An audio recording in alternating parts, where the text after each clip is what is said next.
So we're going to go over body triangle escapes, right? So let's preface this initially by, there's basically like 5 configurations of the body triangle. So if Josh comes, puts me in the body triangle. So this is a good position. Oh, sorry, it's okay. So again, Like a back one? sure. So let's take the arms out for now. So basically, when you have a body triangle, there's 4 major configurations. This is probably the strongest one. This is what's called the outside lock. So he has his body triangle on the top side, and his leg is outside here, right? And of the 4 positions, basically what the concept is that you're moving from wherever you happen to start to the weakest configuration, and then you're busting out. Right? So this is the first one. It's called the outside lock, right? If I were to, we've shown it before where, he can lock me really tight. He can lace my leg and stuff like this, but it really takes no effort to convert this into what's called an inside lock, right? So the difference being his leg is on the inside of my knee versus being on the outside, right? Sometimes people will collect this leg with this leg. This is called an inside cross. This doesn't happen on the ground like this very often, unless the guy's an idiot. Where this usually happens is if I'm standing on all 4s or bent over. So if I was like so, and he hops on my back and takes a body triangle from here. Are you able to? Yep. Yeah. So again, if he takes a body triangle from here and he has an inside cross and he laces this. Yeah, so this will happen sometimes here, right? If you guys can see, because, he would have his arms on me, essentially.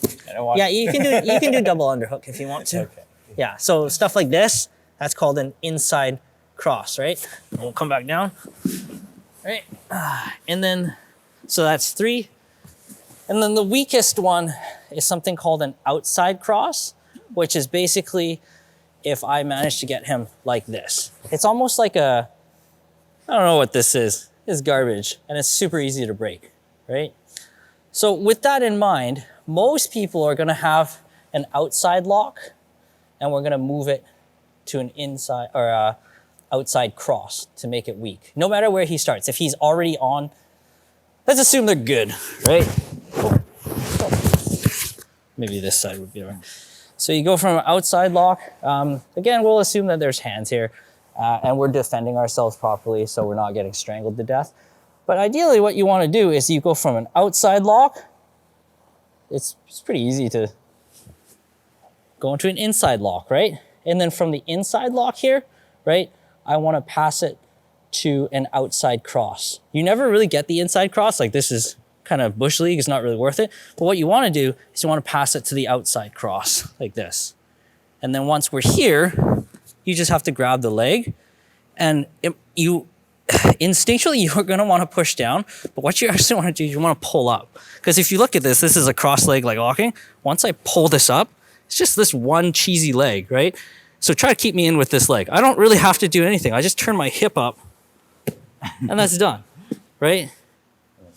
Makes sense? Like you can't really do anything. So again, the strongest position, the outside lock, right? People will flare your leg and tuck it. This is not as much of a problem as we all think it is. Like we've done a little bit on this before. We're just like, oh, just kick it out, right? Bring it back in. He's on the inside. Short people will do this. I will do this if I have to because I'm not long enough to actually maintain this configuration. But again, just kick it out from outside to inside, and you like push this in with this knee inside to cross. And this is very, very weak. And then at this point, if he had his arms connected, whatever configuration you want, again, you think you want to push down this, you're just going to hinder yourself. All you're going to do really is go like this and pull this up. And you can see it's only one leg here, right? So you can either turn your hip and just bring your knee up and step right over it. Or if he's really tight with it, just step on it, crest over. And now he's actually kind of trapped because I'm sitting on his leg. So if he wants to come up, can't really do it, right? And a really key detail is once I get this elbow in front of him to the ground, I'm good, right? So he can try to come up, and try to pull away. Can't really do anything, right? And again, the nice thing about this is once you pull this, we've been talking about counterattacking. So if he pulls this right, I can immediately move into a leg entanglement and get my offense going, right? So again, those are the 4 major ones. The only last configuration, which is not a really good configuration, is actually if he has the lock on the bottom side, right? So if he manages, yeah. So usually what happens is sometimes people will lock like this for whatever reason. You know, you can do the old ghetto one where you're like, yeah, I'm just gonna bridge into this guy, and yeah, no, that's not gonna really work. But if you look at it mechanically, the reason why they usually have it on the top, right, is because throw it on top, my body weight will cinch down tight here onto this side of the body triangle, right? The lock itself is tightening against here. There's no space, right?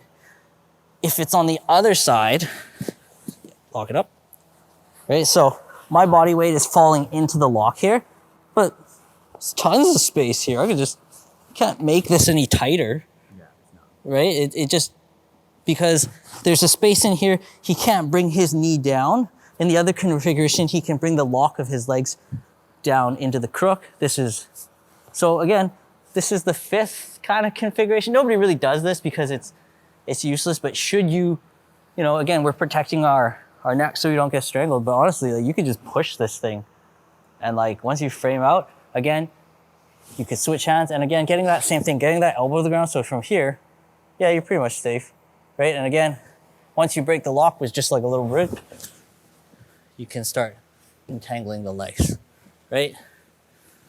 So again, it's just moving from whatever, if you recognize these configurations, it's usually the main 4.